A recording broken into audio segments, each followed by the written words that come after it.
मेरे पास एक जादुई खजाना कड़ाहा था। उसमें चाहे जो भी डालो उसमें क्वालिटी या क्वांटिटी का एवोल्यूशन हो जाता था। एक लो ग्रेड स्पिरिट स्टोन को कड़ाहे में डालने पर वह 10 हाई ग्रेड स्पिरिट स्टोन्स में बदल जाती थी। एक येलो रैंक स्पिरिट फ्रूट डालने पर वह हेवन रैंक स्पिरिट फ्रूट बन जाता था। एक थर्ड रैंक मैजिकल बीस्ट को कड़ाहे में डालने पर वह 9th रैंक डिवाइन बीस्ट बन गया। लेकिन फिर भी मैं संतुष्ट नहीं था। अचानक मेरे मन में एक साहसी ख्याल आया, अगर मैं खुद इस क्रिएशन कॉल्ड्रन में कूद जाऊं तो क्या मेरी कल्टीवेशन टैलेंट पूरी तरह बदल जाएगी। अभी मेरी कल्टीवेशन सिर्फ की रिफाइनिंग सेकंड लेयर तक थी। मुझे सबसे बेसिक स्पेल्स तक नहीं आते थे। हाई रैंक बीस्ट की बात तो दूर, अगर कोई छोटा बीस्ट भी मिल जाए तो मुझे जान बचाकर भागना पड़ता था। सुरक्षित रहने के लिए मैंने पहले चींटी और कैटरपिलर पर एक्सपेरिमेंट करने का फैसला किया, यह देखने के लिए कि जीवित प्राणी कड़ाहे में जाने के बाद कैसे बदलते हैं। मैंने एक काली चींटी को कड़ाहे में फेंका। कड़ाहा हल्का गर्म हुआ और उसमें से लाल रोशनी चमकी। चींटी का शरीर अचानक 10 गुना बड़ा हो गया। उसका पूरा शरीर चमकदार लाल रंग में बदल गया और उसकी सतह पर बारीक पैटर्न्स उभर आए। कड़ाहे की दीवार पर धीरे धीरे जानकारी दिखाई दी। Fire pattern, blood and fire attribute spiritual power से युक्त, काटते समय जल्दी हुई ऊर्जा छोड़ी है। मैंने उसे एक टहनी से हल्का सा छुआ। उसने तुरंत टहनी को काट लिया। पूरी टहनी पल भर में आग की लपटों में घिर गई और देखते ही देखते राख बन गई। मेरा दिल दहल गया। बड़ी मुश्किल से कई वार करने के बाद मैंने उस म्यूटेटेड चींटी को मार गिराया। इसके बाद मैंने एक हरे रंग का कैटरपिलर पकड़कर कड़ाहे में फेंक दिया। इस बार कड़ाहे से हल्की बैंगनी रोशनी निकली। कैटरपिलर का आकार कई गुना बढ़ गया। उसका हरा रंग गायब होकर डरावने गहरे बैंगनी रंग में बदल गया। उसके शरीर से चिपचिपा पॉइजन निकलने लगा, जिसे देखकर ही शरीर में सिहरन दौड़ जाए। कड़ाहे की दीवार पर फिर जानकारी उभरी। पॉइजन डिवाउरिंग इंसेक्ट, शरीर में घातक पॉइजन भरा हुआ है, जिसे की रिफाइनिंग अर्ली स्टेज कल्टीवेटर्स भी मुश्किल से झेल सकते हैं। मैंने उसे टहनी से बाहर निकाला और एक पैर से कुचल दिया। उसका पॉइजन जमीन पर गिरते ही उसे खा गया और वहां एक छोटा सा काला गड्ढा बन गया। अब मुझे पूरा यकीन हो गया था कि यदि कोई इंसान इस कड़ाहे में जाए तो उसकी शक्ति में जबरदस्त छलांग लग सकती है। लेकिन मेरे मन में अभी भी एक डर था। कड़ाहे में जाने के बाद क्या मेरी स्पिरिट रूट्स बेहतर होंगी या मैं किसी इंसान और राक्षस के बीच की विकृत क्रीचर बन जाऊंगा। फिर मैंने सोचा, मैं तो वैसे भी एक low grade mixed spirit root वाला बेकार कल्टीवेटर हूँ, जिसकी कल्टीवेशन की स्पीड कछुए से भी धीमी है। अगर मॉन्स्टर भी बन गया तो भी पूरी जिंदगी बेकार रहने से बेहतर होगा। मैंने गहरी सांस ली, दिल की घबराहट दबाई और क्रिएशन कॉल्ड्रन में छलांग लगा दी। जैसे ही मैं अंदर पहुंचा, गर्म और शक्तिशाली ऊर्जा मेरे पूरे शरीर में दौड़ गई। मेरे शरीर से हल्की सुनहरी रोशनी निकलने लगी। हड्डियों से लगातार क्रैक क्रैक की आवाजें आने लगी। मेरा फिजिक आंखों के सामने बदलने लगा। कड़ाहे की दीवार पर जानकारी लगातार बदलती रही। Spirit root purification, physique enhancement और अंत में 4 सुनहरे शब्द वहीं स्थिर हो गए। Heaven tyrant body. उसी पल मेरे शरीर से तेज सुनहरी रोशनी फूटी जो सीधे छत तक जा पहुंची। पूरी लकड़ी की झोपड़ी उसके प्रकाश से जगमगा उठी। ये ठीक नहीं था। अगर सेक्ट के लोगों ने यह असामान्य घटना देख ली तो क्रिएशन कॉल्ड्रन का रहस्य उजागर हो जाएगा। ऐसे खजाने का मालिक होने पर मेरी जान खतरे में पड़ सकती थी। मैंने तुरंत प्रक्रिया रोक दी, पूरी ताकत से बाहर छलांग लगाई और उंगली हिलाकर कड़ाहे को छोटा करके अपने शरीर में समा लिया। फिर मैं तेजी से झोपड़ी से बाहर निकला और छत पर चढ़ गया। रात के अंधेरे में मैंने चारों ओर नजर दौड़ाई। सब कुछ शांत था, कोई असामान्यता नहीं दिखी। तब जाकर मैंने राहत की सांस ली। हेवन टायरेंट बॉडी, ये सेंट बॉडी के बाद दूसरी सबसे शक्तिशाली फिजिक थी। इसके साथ कल्टीवेशन स्पीड आम लोगों से कहीं ज्यादा होती है और शरीर की ताकत बेजोड़ होती है। अगर मैं बीच में बाहर न कूदता तो शायद सीधे सेंट बॉडी में इवॉल्व हो जाता। मुझे अपने पिछले एक्सपेरिमेंट्स याद आए, चाहे स्पिरिट स्टोन्स हों, स्पिरिट फ्रूट्स हों या फिर चींटियां और कैटरपिलर्स। कड़ाहे में जाने के बाद उनकी शक्ति लगभग 10 गुना बढ़ी थी। मैंने सोचा था कि मुझे हाई ग्रेड स्पिरिट रूट मिल जाए तो भी बहुत बड़ी ब्लेसिंग होगी, लेकिन मेरी फिजिक सीधे हेवन टायरेंट बॉडी तक पहुंच गई और सेंट बॉडी से बस एक कदम दूर रह गई। ये कड़ाहा जीवित प्राणियों को निर्जीव वस्तुओं से भी अधिक भयावह तरीके से इवॉल्व करता था। लेकिन खुशी के बाद मैं जल्दी ही शांत हो गया। जो पेड़ सबसे ऊंचा होता है सबसे पहले वही आंधी का निशाना बनता है। सेंट बॉडी जैसी फिजिक बहुत ज्यादा ध्यान आकर्षित करती है। अगर इसका राज खुल गया तो साथ ही डिसाइपल्स ईर्ष्या में मुझे नुकसान पहुंचाने की कोशिश करेंगे और अनगिनत शक्तिशाली लोग भी मेरी ओर आकर्षित होंगे। तब क्रिएशन कॉल्ड्रन का रहस्य छिपाना और मुश्किल हो जाएगा। इसलिए फिलहाल अपनी फिजिक की ऑरा को दबाकर लो प्रोफाइल रहना ही सबसे सुरक्षित रास्ता था। मैं वापस झोपड़ी में गया, कुछ स्पिरिट फ्रूट्स खाए और बैठकर स्पिरिचुअल पावर को रिफाइन करने लगा। सिर्फ 2 घंटे में ही मेरी स्पिरिचुअल पावर काफी बढ़ गई और मैं की refining second layer late stage तक पहुंच गया। इसी स्पीड से चलता रहा तो कल 3rd लेयर में ब्रेक थ्रू कर लूंगा। अगले दिन शाम को मैं अंधेरा होने पर ऑर्चर्ड की ओर गया ताकि स्पिरिट फ्रूट्स इकट्ठा करके कल्टीवेशन कर सकूं। जैसे ही मैं ऑर्चर्ड के दरवाजे पर पहुंचा, मैंने देखा कि कुछ हैंडीमैन डिसाइपल्स मेरी तरफ आ रहे हैं। उनके आगे लिनफील्ड एरिया का नेता श्योंगबा चल रहा था। यह आदमी हमेशा दूसरों पर अत्याचार करता था और कमजोर डिसाइपल्स को सताता था। मेरा दिल बैठ गया, लेकिन मैंने सम्मान दिखाने का नाटक किया। बेयर ब्रदर, क्या आप लोग ऑर्चर्ड की इंस्पेक्शन करने आए हैं? इंस्पेक्शन की ऐसी की तैसी, हम लोगों का कुछ खाने का मन है। तुम्हारे ऑर्चर्ड से कुछ स्पिरिट फ्रूट्स लेने आए हैं। मैंने गुस्सा दबाकर मुस्कुराते हुए कहा, बेयर ब्रदर, रात के खाने के बाद सेक्ट ने already yellow rank low grade spirit fruits बांटे हैं। ज्यादा खाने से स्पिरिचुअल पावर अनस्टेबल हो सकती है और कल्टीवेशन पर बुरा असर पड़ेगा। ज्यादा बकवास मत कर, जितने कह रहे हैं उतने तोड़ और जल्दी से कई दर्जन स्पिरिट फ्रूट्स लेकर आ। मिड ग्रेड स्पिरिट फ्रूट्स तोड़ना, अगर किसी ने लो ग्रेड ग्रेड तोड़े तो मैं उसकी टांगें तोड़ दूंगा। चोंगबा का चेहरा सख्त हो गया और उसने सीधे मेरे चेहरे पर जोरदार थप्पड़ मार दिया। वह पहले से ची रिफाइनिंग थर्ड लेयर में था, इसलिए उस थप्पड़ की ताकत बेहद ज्यादा थी। मैं लड़खड़ा कर पीछे गिर पड़ा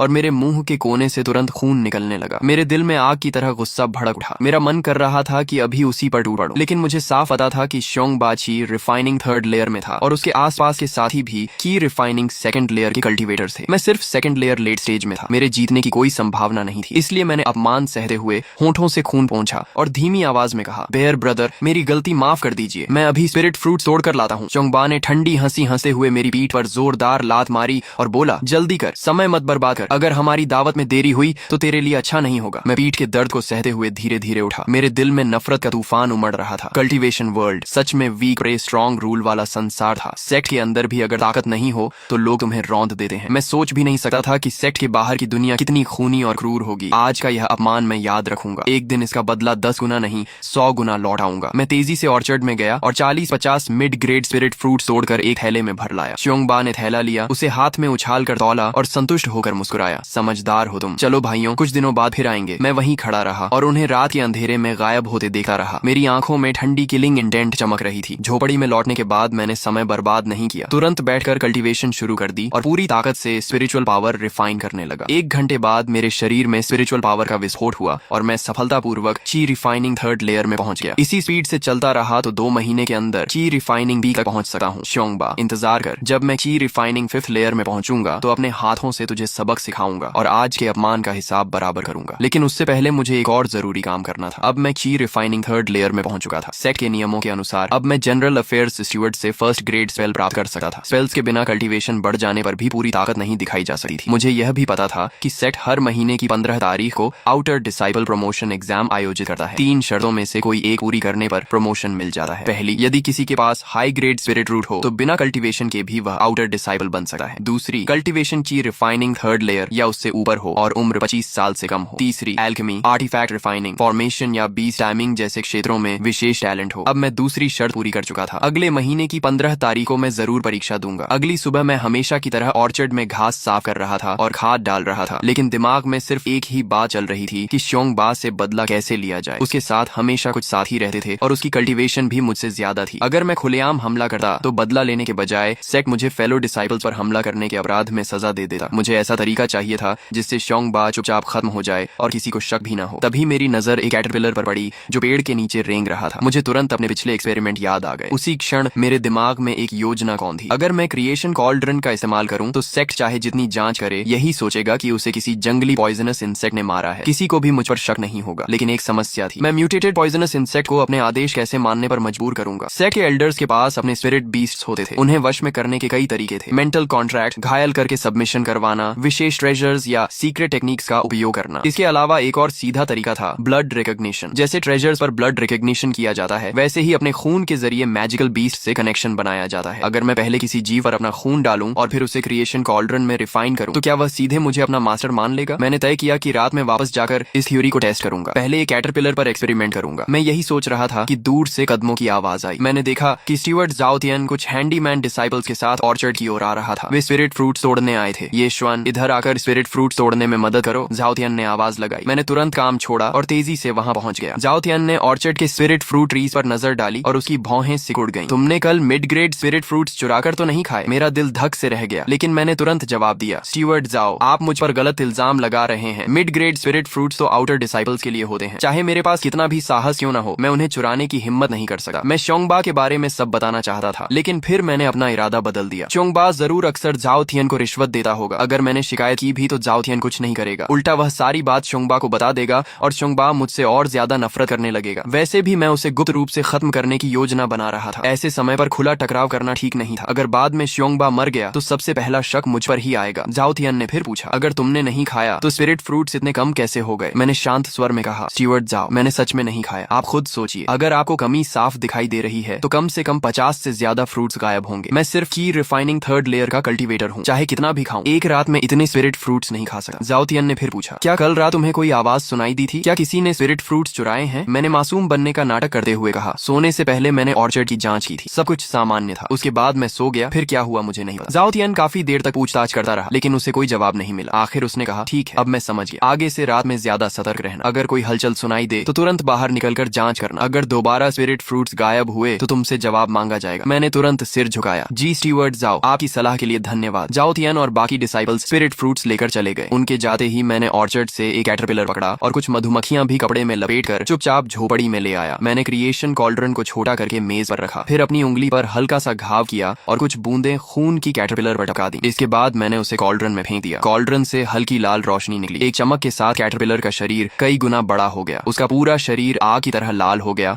और उसके शरीर पर हल्की लपटें भी जलने लगी। कॉल्ड्रन की दीवार पर जानकारी उभरी। Crimson fire spirit insect, first rank spirit insect, कमजोर अग्नि को नियंत्रित कर सकता है। फायर स्पिरिचुअल इंटेलिजेंस प्रारंभिक स्तर पर जागृत, मास्टर को पहचान चुका है। मैंने देखा कि क्रिम्सन फायर स्पिरिट इंसेक्ट अपनी दोनों एंटेना हिलाते हुए धीरे धीरे कॉल्ड्रन के किनारे तक आया, मानो मुझसे मित्रता दिखा रहा हो। मेरा दिल तेजी से धड़कने लगा। मैंने सावधानी से आदेश दिया, मेज पर चढ़कर आओ। जैसे ही मेरे शब्द खत्म हुए, क्रिम्सन फायर स्पिरिट इंसेक्ट धीरे धीरे क्रिएशन कॉल्ड्रन से बाहर निकला और रेंगते हुए ठीक उसी जगह पहुंच गया जहां मैंने उसे जाने का आदेश दिया था। सफल हो गया। ब्लड रिकॉग्निशन और क्रिएशन कॉल्ड्रन की रिफाइनिंग को मिलाकर सच में ऐसे स्पिरिट बीस्ट्स बनाए जा सकते हैं जो अपने मास्टर के पूरी तरह वफादार हों। मैं खुशी से मुस्कुराया और कहा, ठीक है, अब तुम जाकर एक तरफ आराम से घूमो। क्रिम्सन फायर स्पिरिट इंसेक्ट मानो मेरी बात समझ गया। वह धीरे धीरे रेंग कर कमरे के कोने में चला गया। इसके बाद मैंने कुछ बूंदें अपना खून मधुमक्खियों पर टपकाई और उन मधुमक्खियों के साथ उन्हें ढकने वाला कपड़ा भी क्रिएशन कॉल्ड्रन में डाल दिया। कॉल्ड्रन से हल्की सफेद रोशनी निकली। कपड़ा और मधुमक्खियां दोनों एक साथ इवॉल्व होने लगे। कॉल्ड्रन की दीवार पर दो नई जानकारियां उभरी। Black iron protective robe, yellow rank mid grade magical artifact, qi refining realm cultivators और ब्लड बाउंड स्पिरिट बीस्ट के हमलों का सामना कर सकता है। प्राप्त नुकसान को 30% कम करता है। अत्यंत मजबूत और आसानी से नष्ट नहीं होता। दूसरी जानकारी थी crimson shadow poison bee, first rank spirit beast. इसकी पूंछ के डंक में बोन पियर्सिंग पॉइजन भरा हुआ है। इसका पॉइजन अत्यंत घातक है। ची रिफाइनिंग रेल्म कल्टीवेटर को डंक लगते ही तुरंत मौत हो सकती है। पॉइजन इस्तेमाल होने के बाद दोबारा भरने में 1 महीना लगा है। मैं बेहद खुश हो गया। मुझे उम्मीद नहीं थी कि साधारण कपड़ा भी क्रिएशन कॉल्ड्रन में रिफाइन होकर मैजिकल आर्टिफैक्ट बन सकता है। हालांकि ब्लैक आयरन प्रोटेक्टिव रोब का रंग पहले से काफी गहरा होकर काला हो गया था। यह ज्यादा ध्यान आकर्षित नहीं करता था, लेकिन फिर भी किसी को शक हो सकता था, इसलिए मुझे भविष्य में इसे सावधानी से पहनना होगा। तभी एक गहरे लाल रंग की पॉइजन बी कपड़े के अंदर से बाहर निकली। उसके पंखों से लगातार भनभनाहट की आवाज आ रही थी। वह मेरे सामने हवा में स्थिर होकर बड़ी शांति से मुझे देखने लगी। मैं अनजाने में एक कदम पीछे हट गया और पूरा शरीर सतर्क हो गया। मुझे डर था कि कहीं वह मुझ पर हमला न कर दे। मैंने धीरे से हाथ बढ़ाया और आदेश दिया, जाकर बिस्तर के पास बैठो। मेरे शब्द खत्म होते ही क्रिम्सन शैडो पॉइजन बी भनभनाती हुई बिजली जैसी गति से उड़कर बिस्तर के पास पहुंच गई। उसकी स्पीड इतनी तेज थी कि मैं खुद भी हैरान रह गया। मेरे मन में तुरंत एक विचार आया, इतनी स्पीड के साथ की रिफाइनिंग 5th लेयर का कल्टीवेटर भी इसके हमले से बच नहीं पाएगा। अगर इसका इस्तेमाल च्योंग बा को खत्म करने के लिए किया जाए तो सफलता लगभग निश्चित होगी। मैंने फिर आदेश दिया, वापस आओ। क्रिम्सन शैडो पॉइजन बी तुरंत उड़कर मेरे पास लौट आई। इसके बाद मैंने 3 और मधुमक्खियां पकड़ी और उसी तरीके से उन्हें भी क्रिम्सन शैडो पॉइजन बीज में बदल दिया ताकि जरूरत पड़ने पर अतिरिक्त सहायता मिल सके। अब मेरे पास कुल 4 पॉइजन बीज थी। इन चारों के साथ अगर मेरा सामना की रिफाइनिंग 5th लेयर के कल्टीवेटर से भी हो जाए तो मेरे पास लड़ने की क्षमता होगी। उसी दिन रात के खाने के बाद मैं हमेशा की तरह ऑर्चर्ड में स्पिरिट फ्रूट्स लेने जाने वाला था कि तभी मैंने देखा श्योंग बा अपने कुछ साथियों के साथ फिर ऑर्चर्ड के दरवाजे पर आ पहुंचा। ये आदमी सच में दोबारा आ गया। मेरे दिल में ठंडी हंसी गूंज उठी, लेकिन चेहरे पर मैंने सम्मान का भाव बनाए रखा। बेयर ब्रदर, आप आ गए। मैं अभी आपके लिए स्पिरिट फ्रूट्स तोड़कर लाता हूँ। श्योंग बा घमंड से मुस्कुराया, अच्छा है, अब तुम समझदार हो गए हो। उसके आसपास खड़े साथी भी हंसने लगे। बेयर ब्रदर, इस लड़के को पिछली बार आपने जो पीटा था उसके बाद ये काफी सीधा हो गया है। ये ऐसा ही है, जब तक मारना पड़े तब तक बात नहीं मानता। दूसरा आदमी बोला, बेयर ब्रदर, क्यों ना जाओ स्टीवर्ड से कहकर इसे स्पिरिट फील्ड एरिया में काम पर भेज दें और ऑर्चर्ड की रखवाली के लिए हमारे किसी आदमी को लगा दें, फिर हमें स्पिरिट फ्रूट्स खाने में और भी आसानी होगी। च्योंग बा ने हंसते हुए कहा, तुम्हें कुछ समझ नहीं है। जाओ स्टीवर्ड को आदमी बदलने के लिए कम से कम 5 लो ग्रेड स्पिरिट स्टोन्स रिश्वत में देनी पड़ेंगी। उसके बाद हर महीने 2 और स्पिरिट स्टोन्स देने होंगे। अभी तो बिना एक भी स्पिरिट स्टोन खर्च किए हम मिड ग्रेड स्पिरिट फ्रूट्स खा रहे हैं। इससे अच्छा सौदा और क्या होगा। उसके साथ ही तुरंत चापलूसी करने लगे। बेयर ब्रदर सच में बहुत बुद्धिमान है। सबके चेहरों पर खुशामद भरी मुस्कान थी। मैंने कुछ नहीं कहा, चुपचाप ऑर्चर्ड में गया, कई दर्जन मिड ग्रेड स्पिरिट फ्रूट्स तोड़े और उन्हें एक थैले में भरकर श्योंग बा को दे दिया। बेयर ब्रदर, ये लीजिए। श्योंग बा ने थैला लिया, संतुष्ट होकर सिर हिलाया और बोला, बहुत बढ़िया, चलो भाइयों, रास्ते में खाते हुए चलते हैं। इतना कहकर वह और उसके साथी हंसते बोलते ऑर्चर्ड से निकल गए। जैसे ही वे कुछ दूर पहुंचे, मैंने तुरंत मन ही मन आदेश दिया कि चारों क्रिम्सन शैडो पॉइजन बीज चुपचाप उनका पीछा करें और बिना किसी को पता चले श्योंग बा और उसके साथियों का अंत कर दें। चारों क्रिम्सन शैडो पॉइजन बीज अपने अपने लक्ष्य की ओर बढ़ीं और बिना कोई आवाज किए श्योंग बा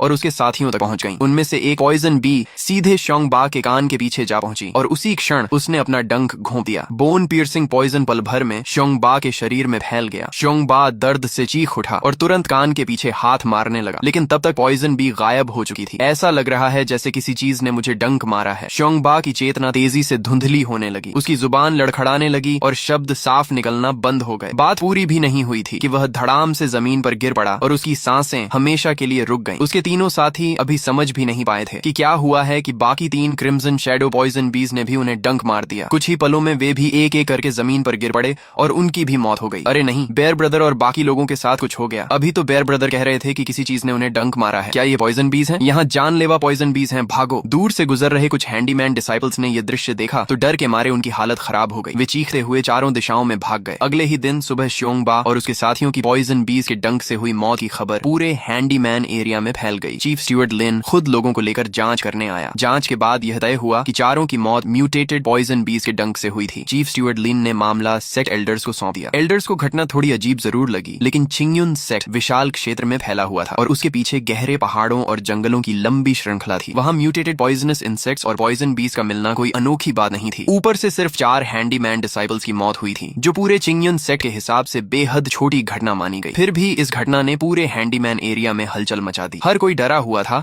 कि कहीं अगला शिकार वह खुद न बन जाए। एल्डर्स ने चर्चा के बाद 2 फैसले लिए। पहला, सेक्ट के सभी इनर और आउटर डिसाइपल्स को पूरे चिंगयुन सेक्ट क्षेत्र की तलाशी लेने का आदेश दिया गया, ताकि पॉइजनस इंसेक्ट्स, पॉइजन बीज, पॉइजनस स्नेक्स और अन्य खतरनाक जीवों का सफाया किया जा सके। दूसरा, सभी आउटर डिसाइपल्स और हैंडीमैन डिसाइपल्स को एंटीडोट पिल्स बांटी गई। ये एंटीडोट पिल्स लो रैंक पॉइजनस इंसेक्ट्स और पॉइजन बीज के पॉइजन को न्यूट्रलाइज कर सकती थी। दोनों फैसले बहुत जल्दी लागू कर दिए गए और सेक्ट के अंदर फैला डर धीरे धीरे कम होने लगा। मैंने भी इस मौके का फायदा उठाया और 2 और मधुमक्खियां पकड़कर उन्हें क्रिएशन कॉल्ड्रन में रिफाइन करके क्रिम्सन शैडो पॉइजन बीज बना लिया। जितनी ज्यादा सुरक्षा होगी उतना अच्छा रहेगा। महीने के आखिर में मैं हैंडीमैन हॉल गया और इस महीने की सैलरी प्राप्त की। 5 लो ग्रेड स्पिरिट स्टोन्स और 3 लो ग्रेड की गैदरिंग पिल्स। यही हर हैंडीमैन डिसाइपल की मासिक सैलरी थी। भले ही यह ज्यादा नहीं थी, लेकिन मेरी रोज की कल्टीवेशन के लिए काफी थी। रात का खाना खाने के बाद मैं अपने घर लौटा। जैसे ही दरवाजा खोला, मैंने देखा कि जाओ चेन दूर से मेरी ओर आ रहा है। ये बूढ़ा लोभी आदमी जरूर फिर स्पिरिट स्टोन्स वसूलने आया होगा। मैंने मन ही मन उसे कोसा, लेकिन चेहरे पर सम्मान बनाए रखा। स्टीवर्ड जाओ, आप आ गए। जाओ चेन ने ठंडी आवाज में हंकार भरी और अपना हाथ आगे बढ़ाते हुए घमंडी लहजे में बोला, ये श्वान, पिछली बार जो एक लो ग्रेड स्पिरिट स्टोन तुमने मुझसे उधार लिया था, अब उसे लौटाने का समय आ गया है। मेरे पास कोई विकल्प नहीं था। मैंने अपनी जेब से एक लो ग्रेड स्पिरिट स्टोन निकाला और उसे दे दिया। कुछ समय पहले कल्टीवेशन के लिए स्पिरिचुअल एनर्जी की कमी होने पर मैंने उससे एक स्पिरिट स्टोन उधार लिया था। मुझे उम्मीद नहीं थी कि वह उसे इतनी देर तक याद रखेगा और खुद उसे लेने आ जाएगा, लेकिन स्पिरिट स्टोन लेने के बाद भी जाओ चेन जाने को तैयार नहीं था। वह फिर बोला, ये श्वान, वैसे भी अगले महीने तुम्हें मुझे 2 लो ग्रेड स्पिरिट स्टोन्स देने हैं, क्यों ना अभी ही दे दो, ताकि मुझे अगली बार आने की परेशानी ना उठानी पड़े। मेरे दिल में गुस्सा उबल पड़ा। यह बूढ़ा सच में हद से ज्यादा लालची था। हैंडीमैन डिसाइपल्स को हर महीने स्टीवर्ड्स को 2 लो ग्रेड स्पिरिट स्टोन्स देने पड़ते थे। अगर कोई देने से मना करे तो उसे सबसे कठिन और खतरनाक स्पिरिट और माइन में भेज दिया जाता था। वहाँ का माहौल बेहद खराब था और अक्सर मैजिकल बीस्ट भी दिखाई देते थे। वहाँ जाना लगभग मौत को दावत देने जैसा था। मैंने गुस्सा दबाते हुए धीरे से कहा, स्टीवर्ड्स जाओ, अगले महीने के स्पिरिट स्टोन्स मैं समय पर आपको दे दूंगा, आप चिंता मत कीजिए। जाओ चेन का चेहरा तुरंत सख्त हो गया। उसने धमकी भरे स्वर में कहा, बेहतर होगा कि समझदारी दिखाओ। अगले महीने की 15 तारीख से पहले स्पिरिट स्टोन्स मुझे मिल जाने चाहिए। अगर नहीं मिले तो मैं तुम्हें सीधे स्पिरिट और माइन में भेज दूंगा। तब तुम्हें पता चलेगा कि असली तकलीफ क्या होती है। इतना कहकर वह स्पिरिट स्टोन हाथ में लिए घमंड से मुस्कुराता हुआ वहां से चला गया। जाओ चेन की दूर जाती हुई पीठ को देखते हुए मेरी आंखों में ठंडी किलिंग इंडेंट चमक उठी। मेरी आंखों में किलिंग इंडेंट और भी गहरी हो गई। ये जाओ चेन हमेशा से हैंडीमैन डिसाइपल्स पर अत्याचार करता था और लालच की उसकी कोई सीमा नहीं थी। अब वह मुझे भी लगातार धमका रहा था। अगर मैंने उसे नहीं हटाया तो भविष्य में वह जरूर मेरे लिए बड़ी परेशानी बन जाएगा। मैंने तुरंत अभी अभी तैयार की गई 2 क्रिम्सन शैडो पॉइजन बीज को बाहर निकाला और जाओ चेन के जाते हुए रास्ते की ओर इशारा करते हुए आदेश दिया, दूर से उसका पीछा करो, अपनी मौजूदगी का पता मत चलने देना, सही मौका मिलते ही उसे खत्म कर देना और काम बिल्कुल साफ सुथरा होना चाहिए। दोनों क्रिम्सन शैडो पॉइजन बीज ने भनभनाते हुए अपने पंख फड़फड़ाए और बिना कोई आवाज किए जाओ चेन के पीछे उड़ गईं। ये सब करने के बाद मैं वापस कमरे में गया, बैठकर कल्टीवेशन करने लगा और ची गैदरिंग पिल खाकर पूरी ताकत से कल्टीवेशन शुरू कर दी। जाओ चेन का मामला अब कल की खबरों पर छोड़ दिया था। फिलहाल मेरे लिए सबसे जरूरी चीज अपनी कल्टीवेशन बढ़ाना और ची रिफाइनिंग 3rd लेयर की फाउंडेशन को मजबूत करना था। अगले महीने की 15 तारीख को होने वाली आउटर डिसाइपल एग्जाम में सफल होना मेरे लिए सबसे महत्वपूर्ण था। सिर्फ आउटर डिसाइपल बनने के बाद ही मैं हैंडीमैन डिसाइपल की पहचान से छुटकारा पा सकता था, ज्यादा कल्टीवेशन रिसोर्सेज पा सकता था, अपनी किस्मत खुद नियंत्रित कर सकता था और उन सभी लोगों से बदला ले सकता था जिन्होंने कभी मेरा अपमान किया था। 2 घंटे बाद मेरे शरीर के अंदर स्पिरिचुअल पावर का जोरदार विस्फोट हुआ और एक और बॉटलनेक टूट गया। मैं साफ महसूस कर सकता था कि मेरे मेरे शरीर की स्पिरिचुअल पावर पहले से कहीं ज्यादा मजबूत हो गई है। मेरी कल्टीवेशन आधिकारिक रूप से की रिफाइनिंग 4th लेयर में प्रवेश कर चुकी थी। की रिफाइनिंग 3rd लेयर से 4th लेयर तक पहुंचने में मुझे सिर्फ 8 दिन लगे थे। इन 8 दिनों में मैंने 20 से ज्यादा yellow rank low grade spirit fruits, एक yellow rank mid grade spirit fruit और 6 मिड ग्रेड स्पिरिट स्टोन्स खर्च किए थे। इसके अलावा हेवन टायरेंट बॉडी की भयानक क्षमता भी मेरे साथ ही। इन 8 रातों की कल्टीवेशन का परिणाम मेरे पुराने 10 साल की मेहनत के बराबर था। शरीर में उमड़ती हुई स्पिरिचुअल पावर को महसूस करते हुए मेरे चेहरे पर मुस्कान आ गई। मैंने मन ही मन कहा, अगले महीने की 15 तारीख को मैं आउटर डिसाइबल एग्जाम जरूर दूंगा। इस बार मैं हैंडीमैन डिसाइबल की जिंदगी को पीछे छोड़ दूंगा। अगले दिन दोपहर को मैं हैंडीमैन कैफेटेरिया में खाना लेने गया और एक कोने में बैठकर खाने लगा। अभी मैंने 2 ही निवाले खाए थे कि पास बैठे कुछ हैंडीमैन डिसाइबल्स की बातचीत मेरे कानों में पड़ी। क्या तुमने सुना? कल रात स्टीवर्ट जो के साथ हादसा हो गया। क्या सच में? वह अचानक कैसे मर गया? बिल्कुल सच। सुना है कि सोते समय उसे पॉइजन बी ने डंक मार दिया। उसे एंटीडोट पिल खाने का मौका भी नहीं मिला। मैं चुपचाप खाना खाता रहा और उनकी बातें सुनता रहा। जाओ चेन ने मुझे कई बार परेशान किया था और श्योंगबा भी मुझे बार बार सताता था। अब दोनों अपने अंजाम तक पहुंच चुके थे। यह सोचकर खाना भी पहले से ज्यादा स्वादिष्ट लग रहा था। हालांकि जाओ चेन की मौत में एक अजीब बात थी। पॉइजन बीज आमतौर पर इंसानों पर हमला नहीं करती थीं और किसी के कमरे तक पहुंचकर उसके सोते समय हमला करना तो और भी असामान्य था। ऐसा लग रहा था मानो कोई खास तौर पर उससे बदला लेने आया हो। लेकिन सेक्ट एल्डर्स ने काफी जांच की और कोई सबूत नहीं मिला। आखिरकार इस घटना को भी एक दुर्घटना मानकर बंद कर दिया गया। सिर्फ इतना आदेश दिया गया कि सभी हैंडीमैन डिसाइपल्स रात में दरवाजे और खिड़कियां अच्छी तरह बंद रखें और सावधान रहें। जाओ चेन की मौत के बाद चीफ स्टीवर्ड लीन ने एक नए स्टीवर्ड को नियुक्त किया। सौभाग्य से यह नया स्टीवर्ड शांत स्वभाव का था और उसने मुझे किसी तरह की परेशानी नहीं दी। कुछ दिन बाद जब मेरी कल्टीवेशन पूरी तरह स्थिर हो गई तो मैं चीफ स्टीवर्ड लिन से लो लेवल स्पेल्स सीखने के लिए हैंडीमैन मेन हॉल पहुंचा। चीफ स्टीवर्ड लिन हाथ पीछे बांधे खड़ा था। मुझे इतनी कम उम्र में वहां देखकर उसके चेहरे पर आश्चर्य दिखाई दिया। उसने पूछा, तुम्हारी उम्र में कल्टीवेशन ची रिफाइनिंग 2nd लेयर तक पहुंच गई है क्या? साधारण हैंडीमैन डिसाइपल्स की टैलेंट बहुत साधारण होती है। उन्हें ची रिफाइनिंग 0 लेयर से 2nd लेयर तक पहुंचने में कम से कम 8-10 साल लग जाते हैं। मैंने सम्मान पूर्वक उत्तर दिया, डिसाइपल पहले ही ची रिफाइनिंग 2nd लेयर तक पहुंच चुका है। चीफ स्टीवर्ड लीन की आंखों में हैरानी और बढ़ गई। उसने मेरी कलाई पकड़ी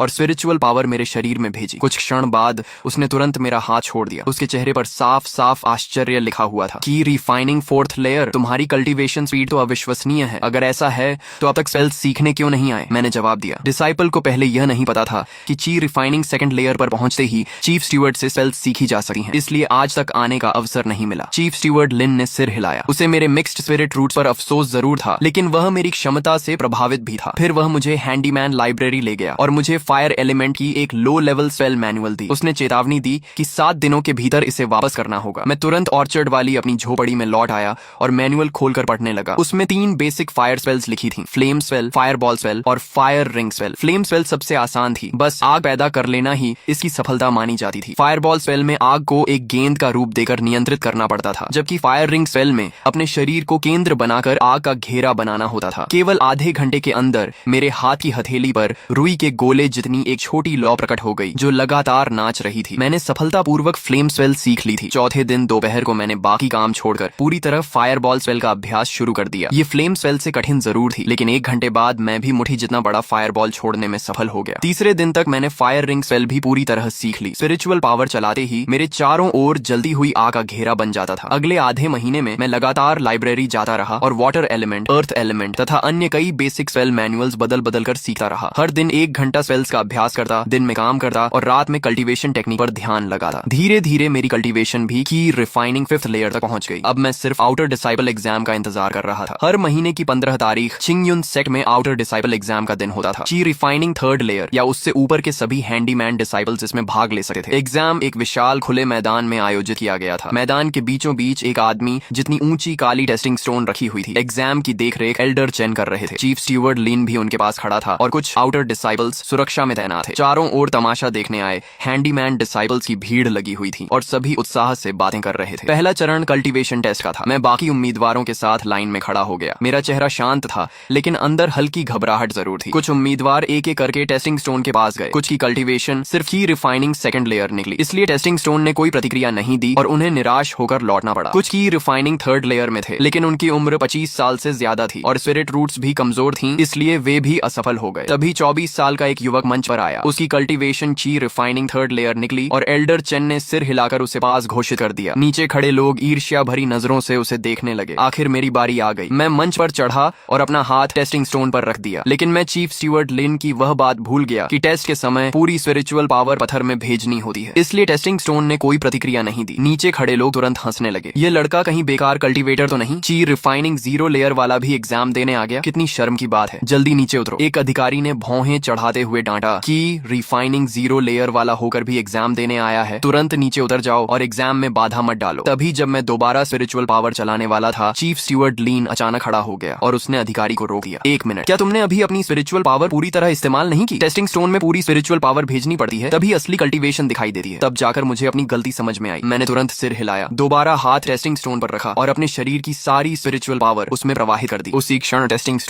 स्टोन के नीचे एक लाइट स्ट्राइप चमक उठी, फिर 2, 3 और अंत में 4 लाइट स्ट्राइप्स उभर आईं और वहीं रुक गईं। ची रिफाइनिंग 4th लेयर। नीचे खड़े लोगों की हंसी अचानक रुक गई और सभी लोग हैरानी और शौक से मेरी तरफ देखने लगे। जो पहले मेरा मजाक उड़ा रहे थे, वे सब शर्म से लाल हो गए और कुछ भी नहीं बोल पाए। ली जिशी के चेहरे पर भी असहजता और हल्की नाराजगी दिखी और उसने कहा कि रिफाइनिंग 4th लेयर क्वालिफाइड, अगला चैनेल्डर के पास जाकर रजिस्ट्रेशन करो। मैं आगे बढ़ा और चैनेल्डर के सामने पहुंचा। उन्होंने मुझे ऊपर से नीचे तक देखा और शांत स्वर में पूछा, नाम उम्र? मैंने सम्मान से जवाब दिया, डिसाइपल ये श्वेन, उम्र 18 वर्ष। उन्होंने हल्की नजर से मुझे देखा। उनके चेहरे पर थोड़ा अफसोस था, लेकिन उन्होंने ज्यादा कुछ नहीं पूछा और मेरी डिटेल्स दर्ज करके मुझे एक तरफ खड़ा होने को कह दिया। एग्जाम खत्म होने तक मेरे सहित कुल 3 लोग पास हुए। हम तीनों चैन एल्डर के साथ आउटर सेट हॉल की ओर गए, जहां हमारी आइडेंटिटी चेंज की ऑफिशियल प्रोसेस होनी थी। हैंडीमैन डिसाइपल से आउटर डिसाइपल बनना एक बहुत बड़ा बदलाव था। ये पूरी जिंदगी बदल देने वाला स्टेप था। मुझे कई रिवॉर्ड्स मिले, जिनमें 2 सेट्स आउटर डिसाइपल यूनिफॉर्म्स, एक upper grade mortal weapon Qingfeng sword, 2 manuals Qingyun sword technique और चिंगयुन ची रिफाइनिंग टेक्निक, एक स्टोरेज बैग, एक outer disciple identity token, 20 low grade spirit stones, 10 yellow rank mid grade qi gathering pills और 2 yellow rank high grade spirit fruits शामिल थे। इसके अलावा outer disciples को हर महीने फिक्स्ड अलाउंस भी मिलता था, जिसमें 20 low grade spirit stones, 1 mid grade spirit stone, 10 mid grade ची पिल्स और 10 हाई ग्रेड स्पिरिट फ्रूट्स शामिल थे। चैन एल्डर ने बताया कि आज से तुम मिस्टीरियस मिस पीक के आउटर सेक्ट डिसाइपल हो और इसी पीक का मैं एल्डर हूँ और जाओ जिशी भी इसी पीक में काम करता है। आगे उससे तुम्हें डील करना होगा। मैंने सिर झुकाकर कहा, डिसाइपल ओबेज एल्डर्स ऑर्डर्स। मन ही मन मैंने सोचा कि आगे चलकर शायद मुझे जाओ जिशी से फिर सामना करना पड़े, इसलिए मुझे और सतर्क रहना होगा। दोपहर के खाने के बाद मैं अपने ऑर्चर्ड वाले वुडन हाउस वापस आया और अपना सामान पैक करने लगा। वैसे ज्यादा कुछ नहीं था, बस कुछ पुराने कपड़े और रोजमर्रा की चीजें। जैसे ही मैं पैकिंग खत्म कर रहा था,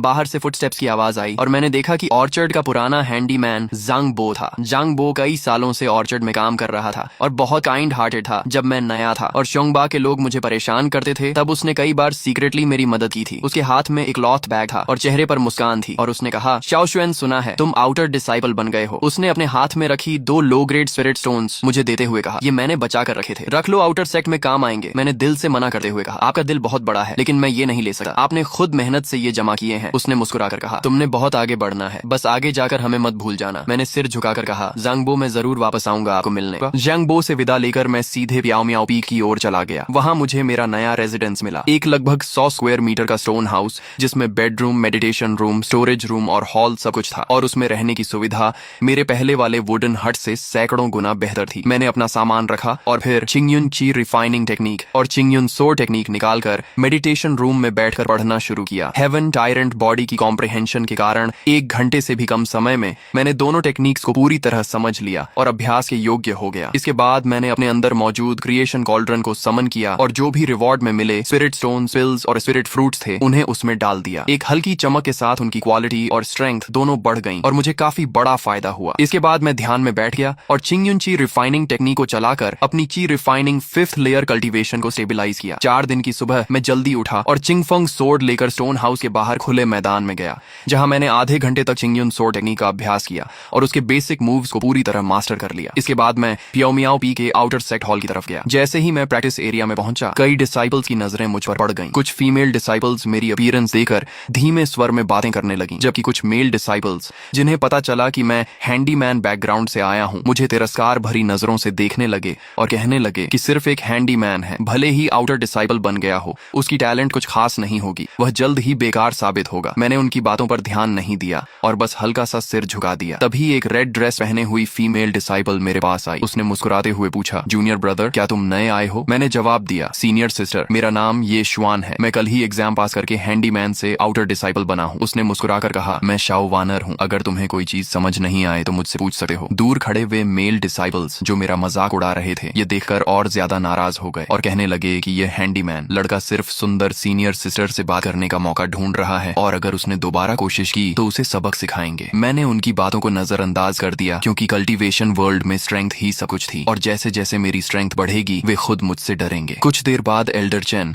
5 आउटर सेट इंस्ट्रक्टर्स के साथ बाहर आए और सभी डिसाइपल्स को लाइन में खड़ा कर दिया। उन्होंने कुछ बेसिक इंस्ट्रक्शंस दिए और फिर सभी को फ्री कल्टीवेशन के लिए छोड़ दिया। मैंने अपने क्रिएशन कॉल्ड्रन का इस्तेमाल करके पहले से कलेक्टेड स्पिरिट फ्रूट्स और हर्ब्स उसमें रिफाइन किए और उनकी क्वालिटी बढ़ाई। फिर अगले दिन उन्हें एक्सचेंज करने की योजना बनाई। अगले दिन सुबह जब मैं सोर्ड प्रैक्टिस के बाद बाहर निकलने वाला था, स्याओ वानर सीनियर सिस्टर फिर मेरे पास आई और पूछा कि मैं कहाँ जा रहा हूँ और क्या मैंने माउंटेन पेट्रोल किया है। मैंने सच बताया कि मैं एक्सटर्नल हॉल जा रहा हूँ और पेट्रोल पर नहीं गया था। वह क्यूरियस होकर पूछने लगी कि मैंने इतने स्पिरिट फ्रूट्स और हर्ब्स कैसे कलेक्ट किए, क्या कोई सीनियर डिसाइपल मुझे लेकर गया था। मैंने मुस्कुराकर कहा कि मैंने खुद ही थोड़ा फ्लाइंग सोर्ड टेक्निक सीख लिया है और मैं हवा में उड़ सकता हूँ। इतना कहकर मैंने चिंगफंग सोर्ड को समन किया, हल्के से कूदकर उस पर खड़ा हो गया। स्याओ वानर मुझे उड़ते हुए देखकर हैरान रह गई और उसकी आंखों में आश्चर्य भर गया। उसका चेहरा आश्चर्य से भर गया। ये शिडी, तुम सच में सोर्ड कंट्रोल करके उड़ सकते हो? आमतौर पर आउटर डिसाइपल्स को कम से कम की रिफाइनिंग 6th लेयर तक जाना पड़ता है, तभी वे सही तरीके से फ्लाइंग सोर्ड कंट्रोल कर पाते हैं और तुम तो अभी की रिफाइनिंग 5th लेयर में हो ना। मैंने हल्की मुस्कान के साथ ज्यादा कुछ एक्सप्लेन नहीं किया और स्याओ वानर को हाथ जोड़कर कहा, सीनियर सिस्टर मैं अब चलता हूँ, और फिर चिंगफंग सोर्ड पर सवार होकर सीधे आउटर सेट हॉल की तरफ उड़ गया। पीछे सिर्फ एक स्टंड स्याओ वानर रह गई। आउटर सेट हॉल पहुंचकर मैं मटेरियल एक्सचेंज काउंटर पर गया और जो भी रिफाइंड स्पिरिट फ्रूट्स और हर्ब्स थे उन्हें निकाल कर एक्सचेंज किया और मुझे 125 लो ग्रेड स्पिरिट स्टोन्स मिले। इसके बाद मैं ट्रेजर पवेलियन गया और स्पिरिट फ्रूट्स हर्ब्स इंसाइक्लोपीडिया और बीस्ट इलस्ट्रेशन कंपेंडियम उधार लिया। ये दोनों बुक्स मुझे स्पिरिट प्लांट्स और बीस्ट्स को पहचानने में मदद करेंगे और फ्यूचर एक्सप्लोरेशन के लिए बहुत यूजफुल थे। वापस मियाओ मियाओ पीक वाले रेजिडेंस में आकर मैंने दरवाजा बंद किया और फिर क्रिएशन कॉल्ड्रन को समन किया। 125 लो ग्रेड स्पिरिट स्टोन्स और पहले बचे हुए 22 लो ग्रेड स्पिरिट स्टोन्स को एक साथ उसमें डाल दिया। 2 राउंड्स ऑफ रिफाइनमेंट के बाद मुझे 18 हाई ग्रेड स्पिरिट स्टोन्स और 199 रिफाइंड यूनिट्स प्राप्त हुए, जो एक बहुत बड़ा प्रॉफिट था। अगले 4 दिनों तक मैं दोनों बोरोड बुक्स पढ़ता रहा और साथ साथ चिंगयुन ची रिफाइनिंग टेक्निक और चिंगयुन सोर्ड टेक्निक का अभ्यास करता रहा। हर दिन स्पिरिट स्टोन्स की एनर्जी अब्सॉर्ब करता रहा। हेवन टायरेंट बॉडी की कॉम्प्रिहेंशन की वजह से मैंने बहुत जल्दी सब कुछ याद कर लिया और मेरी कल्टीवेशन भी ची रिफाइनिंग 7th लेयर तक पहुंच गई। अपने अंदर बढ़ती हुई स्पिरिचुअल पावर को महसूस करते हुए मैंने तय किया कि अगले दिन मैं अकेले रिसोर्स गैदरिंग के लिए बाहर जाऊंगा, क्योंकि क्रिम्सन शैडो पॉइजन बीज मेरे साथ ही। इसलिए अगर कोई टियर 2 बीस्ट भी आ जाए तो मैं उससे लड़ सकता था और ज्यादा रिसोर्सेज इकट्ठा करके अपनी कल्टीवेशन तेजी से बढ़ा सकता था। अगली सुबह अर्ली ट्रेनिंग के बाद मैं अकेले फ्लाइंग सोर्ड पर सवार होकर सेक्ट बैरियर से बाहर निकल गया और क्रिम्सन शैडो पॉइजन बीज को समन किया। वे एक बड़े स्पैरो जैसी बॉडी के साथ मेरे पीछे उड़ रही थीं। उनके तेज सुनहरे पंख उनकी सबसे खतरनाक वेपन थे। सेक्ट के आसपास 30-40 माइल्स तक ज्यादातर स्पिरिट फ्रूट्स और हर्ब्स पहले ही डिसाइपल्स द्वारा कलेक्ट कर लिए जाते थे, इसलिए मैं और दूर पहाड़ों की तरफ गया जहां रिसोर्सेज ज्यादा अबंडेंट थे। लगभग 30-40 माइल्स उड़ने के बाद मैंने सोर्ड नीचे उतारी और पैदल जंगल में प्रवेश किया। मैं ध्यान से स्पिरिट प्लांट्स आइडेंटिफाई कर रहा था और आसपास सतर्क था ताकि कोई पावरफुल बीस्ट अचानक हमला न कर दे। तभी जब मैं आधा बैग स्पिरिट फ्रूट्स कलेक्ट कर चुका था, एक तेज और दर्दनाक वुल्फ हाउल गूंजा और तुरंत ही एक 3 सिर वाला विशाल डीमन वुल्फ जंगल से बाहर कूद आया। Tier 2 beast 3 headed demon wolf. उसकी स्पीड बहुत तेज थी और कुछ ही सेकंड में वह मेरे सामने पहुंच गया। उसके तीनों सिरों ने एक साथ दहाड़ते हुए शार्प टीथ दिखाए और आसपास फाउल विंड फैल गई। मैंने तुरंत स्पिरिचुअल पावर एक्टिवेट किया और एक फायर बॉल बनाकर उस पर अटैक किया, लेकिन वह बहुत एजाइल था और आसानी से डॉज कर गया। फायर बॉल पीछे एक पेड़ पर लगा और उसे जला दिया। उसी मोमेंट जब वह फिर से मुझ पर झपटा, मैंने क्रिम्सन शैडो पॉइजन बी को कमांड दिया और वह तेज बुलेट की तरह उसके मिडिल हेड की तरफ शूट हुई और उसके शार्प विंग्स ने सीधे उसके मिडिल हेड को कट कर दिया। ब्लड स्प्रे हुआ और वह दर्द से चिल्लाया, लेकिन अभी भी गिरा नहीं। उसके बाकी 2 सिर और ज्यादा वायलेंट हो गए और मेरी तरफ फिर से अटैक किया। मैं तुरंत चिंगफंग सोर्ड पर जंप करके हवा में उठ गया और बेहद टेंस हो गया। फिर मैंने फायर सर्कल टेक्निक एक्टिवेट की और एक बर्निंग रिंग मेरे चारों तरफ फैल गई। वह 3 सिर वाला वुल्फ फिर से जंप करके अटैक करने आया, लेकिन आग की रिंग से टकराकर जलने लगा और दर्द से तड़पने लगा। उसके शरीर पर कई डीप वुंड्स बन गए और उसकी स्ट्रेंथ धीरे धीरे खत्म होने लगी। मौका देकर मैं नीचे उतरा और अपने फुल की रिफाइनिंग पावर को हाथ में कॉन्सेंट्रेट करके उसके सिर पर जोरदार पाल्म स्ट्राइक किया और उसका हेड क्रश हो गया और वह पूरी तरह डेड हो गया। मैं सांस लेते हुए थोड़ा पीछे हटा। अगर क्रिम्सन शैडो पॉइजन बी न होती तो ची रिफाइनिंग 7th लेयर पर भी इस टियर 2 बीस्ट को मारना आसान नहीं था। मैंने उसके बॉडी की जांच की तो अंदर से एक ब्लैक ग्लोइंग बीस्ट कोर मिला। टियर 2 बीस्ट कोर बहुत वैल्यूएबल आइटम था, जिसे या तो रिफाइन करके इस्तेमाल किया जा सकता था या कॉल्ड्रन में डालकर अपग्रेड किया जा सकता था। मैंने उसका फर और क्लॉज भी कलेक्ट किए और स्टोरेज बैग में रख दिए। फिर बिना रुके आगे फॉरेस्ट में स्पिरिट हर्ब्स कलेक्ट करता रहा। क्रिम्सन शैडो पॉइजन बीज मेरे चारों तरफ गार्ड करती रही और मैं स्टेडीली रिसोर्सेज इकट्ठा करता गया। धीरे धीरे बैग भर गया और शाम होते होते फॉरेस्ट और डेंजरस हो गया, इसलिए मैं वापस सेक्ट की ओर उड़ गया। फ्लाइट के दौरान मैं फाइट को याद करते हुए अपनी चीज स्टेबलाइज करता रहा और मुझे महसूस हुआ कि मेरी कंट्रोल और स्मूथ हो रही है और शायद मैं जल्द ही की रिफाइनिंग 8th लेयर में ब्रेक थ्रू कर सकता हूँ। प्याओ मियाओ पीक वापस पहुंचकर मैंने किसी को डिस्टर्ब किए बिना अपने रूम में एंट्री की और क्रिएशन कॉल्ड्रन समन करके आज के सभी रिसोर्सेज उसमें डाल दिए। पहले उस टीयर 2 बीस्ट कोर को डालते ही वह इंस्टेंटली रिफाइन हो गया और एक purer purple glowing beast core में बदल गया। अब ये tier 3 low grade beast core बन चुका था। ये देखकर मैं बहुत खुश हुआ क्योंकि इसकी वैल्यू कई गुना बढ़ चुकी थी और इसे या तो अब्सॉर्ब किया जा सकता था या हाई प्रॉफिट के लिए एक्सचेंज किया जा सकता था। इसके बाद मैंने आज के कलेक्टेड स्पिरिट फ्रूट्स और स्पिरिट हर्ब्स, 3-हेडेड डीमन वुल्फ के फर और क्लॉज और बचे हुए लो ग्रेड स्पिरिट स्टोन्स सबको एक एक करके क्रिएशन कॉल्ड्रन में डालकर रिफाइन किया। थोड़ी देर की प्रोसेसिंग के बाद स्पिरिट फ्रूट्स और हर्ब्स कई yellow rank high grade spirit fruits और स्पिरिट हर्ब्स में बदल गए, जबकि वुल्फ के फर और क्लॉज भी हाई क्वालिटी मटेरियल्स में रिफाइन हो गए और स्पिरिट स्टोन्स से 5 हाई ग्रेड स्पिरिट स्टोन्स और कई दर्जन मिड ग्रेड स्पिरिट स्टोन्स प्राप्त हुए। स्टोरेज बैग में इतने सारे रिसोर्सेज देकर मेरे होंठों पर हल्की मुस्कान आ गई क्योंकि इस क्रिएशन कॉल्ड्रन के साथ मुझे कल्टीवेशन रिसोर्सेज की कोई कमी नहीं हो सकती थी। मैंने एक yellow rank high grade spirit fruit और एक हाई ग्रेड स्पिरिट स्टोन निकाला और बिना देर किए थियन्यून रिफाइनिंग टेक्निक चलाकर उनके स्पिरिचुअल एनर्जी को अब्सॉर्ब करना शुरू कर दिया। स्पिरिट फ्रूट और स्पिरिट स्टोन की एनर्जी लगातार मेरे शरीर में प्रवेश करने लगी और मेरी मेरिडियंस को नरिश करने लगी। हेवन टायरेंट बॉडी पूरी ताकत से एक्टिवेट हो गया और इन एनर्जीज को तेजी से मेरी ओन कल्टीवेशन में ट्रांसफॉर्म करने लगा। इस मनहवा के अभी इतने ही पार्ट्स अवेलेबल हैं। जैसे ही इसके आगे के पार्ट्स आएंगे मैं उन्हें भी इसी चैनल पर अपलोड करके एक्सप्लेन करूंगा।